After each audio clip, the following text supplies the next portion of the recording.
चुनाव को लेकर हरियाणा में कांग्रेस का क्या भविष्य देखते हैं? एक तरफ तो राहुल गांधी की यात्रा हुई, कांग्रेस कहीं ना कहीं एक छत्र के नीचे दिखी, लेकिन उसके बाद एक बार फिर वो ही अलग अलग धरे में चल रहे हैं। क्या लगता है कि कांग्रेस कहीं ना कहीं कमबैक कर पाएगी?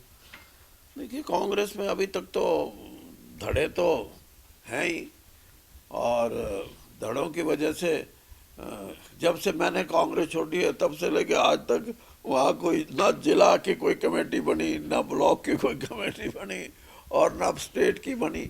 ये बहुत अनफॉर्चुनेट है, और इसीलिए आपका सवाल है कि क्या होगा। अब आप ही अंदाज़ा लगा लो क्या होगा।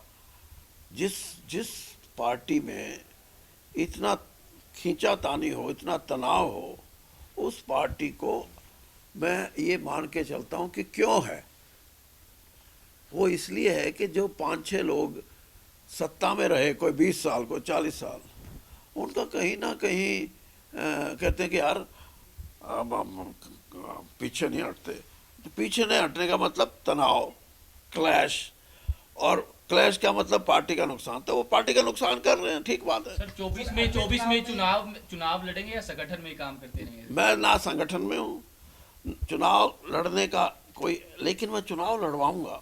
अच्छा। हाँ, मेरे पास वीरेंद्र परिवार का उचाना पे दावा रहेगा कि हिसार लोकसभा में रहेगा? क्या? चुनाव में कौन? लोकसभा में और विधानसभा में? लोकसभा में दावा देंगे या उचाना में? क्योंकि बीजेपी में 2 टिकटें तो देंगे नहीं। ये कहाँ लिखा है? पिछले 2 नहीं थी।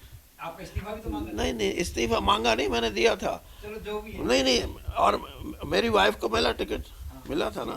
फिर बीजेपी की परंपरा को देखते हुए मैंने खुद मेरा ये नैतिक फैसला था कि मैं प्रधानमंत्री जी को ये कहूँ कि अगर मेरे बेटे को आप मैदान में उतारते हैं तो मैं मंत्रिमंडल से, और मेरी 3 साल राज्यसभा के बचे थे, दोनों से इस्तीफा दूंगा।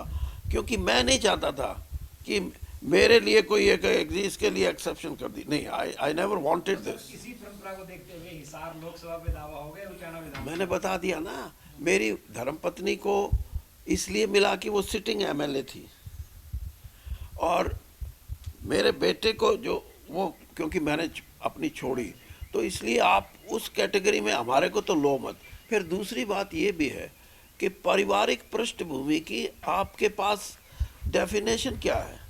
बहुत से ऐसे परिवार हैं जिन्होंने समाज के लिए कंट्रीब्यूट किया है, और सामाजिक न्याय दिलवाने में उनका अहम रोल है।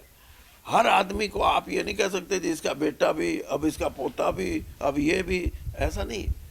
इवन जो लोग ये बात करते हैं उनको ये समझना चाहिए कि आप सिर्फ परिवारवादी शब्द का इस्तेमाल करके किसी परिवार की पृष्ठभूमि को ये अनदेखा करो, ये नहीं है, ये गलत है। सर, भूपेंद्र सिंह हुड्डा ने कहा है कि उनका जो है वो आखिरी चुनाव होगा अगले साल, और उसके बाद उम्र उनकी 75 साल हो गई। नहीं, वो मैं भूपेंद्र जी को जानता हूँ, उनका आखिरी नहीं है। जब तक वो जिंदा रहेंगे चुनाव लड़ते रहेंगे। एक आपने कहा था सर रोहतक में कि अभी फैसले लिए कहाँ हैं, जब उन्होंने कहा था कि आपका फैसला अलग है, मेरा अलग है, तो फिर उन्होंने भी कहा था फिर ले लेंगे फैसला।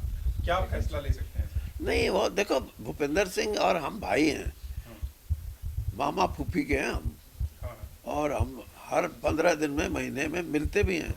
और हमारे बीच में बैठ के हमारा एक साथी है सुशील गुप्ता, वो आप पार्टी का। तो 3 पार्टियों के 3 आदमी बैठ के बात करें, इससे अच्छी पार्लियामेंट्री डेमोक्रेसी क्या हो सकती है भाई? आम आदमी पार्टी का भविष्य क्या देखते हैं हरियाणा में? आम आदमी पार्टी का, आम आदमी का भविष्य तो पंजाब की परफॉर्मेंस पे है। जून में 1 साल हो जाएगा ना, हो गया सर, मार्च में। हाँ, बस और उनको 6 महीने और दे दो।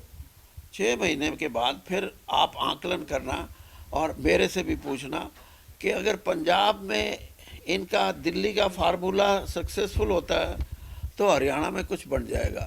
सक्सेसफुल पंजाब में नहीं होता तो हरियाणा में तो लॉ एंड बिल्कुल। ऑर्डर लगातार बिगड़ती जा रही है पंजाब जो में। भी है, वो तो मैंने बताया ना, किसी पार्टी को आप 1.5 साल तो दो ना।